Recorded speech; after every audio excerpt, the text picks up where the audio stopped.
व्यक्ति विशेष अटंती।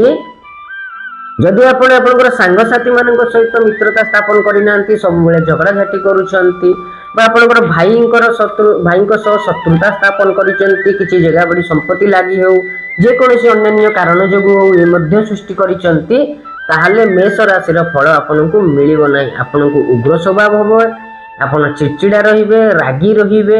ए परिप्रेक्षी आपनकर जीवन यापन कठिन हुए। सेतिपई आपण माने बापा भाई मांकर सेवा निहाती भाव करंतु। आमे माने संसार भितरे बंधा होइछे। संसारर जे कोनोसी परिवार सदस्य माने होउचंती आम मानकर जने जने ग्रह, जेमति कि बृहस्पति आम जेजे जेजेमा, जेमति मंगल आमर भाई, सूर्य आमर बापा, चंद्रमा आमर माँ, बुध ग्रह आमर भौणी बा झियो, केतु ग्रह आमर पुत्र संतान।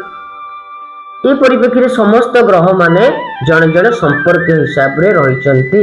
ग्रह को सेवा करिवा जहा परिवार लोक मानकर सेवा शुश्रूषा कले ग्रह माने अत्यंत भाव रे प्रसन्न हुवंती एवं आपनकु सद्बुद्धि सद्ज्ञान देई धनस्थ धनवान ज्ञानवान विवेकशील बनांती। जय श्री जगन्नाथ, जय गोमाता, जय माता रानी। आपण मानकु समस्तंकु माता रानी एमती आशीर्वाद देउथांतु, एम बुद्धि विवेक देउथांतु। आपण माने दुनियार ना रखंतु। जय श्री जगन्नाथ।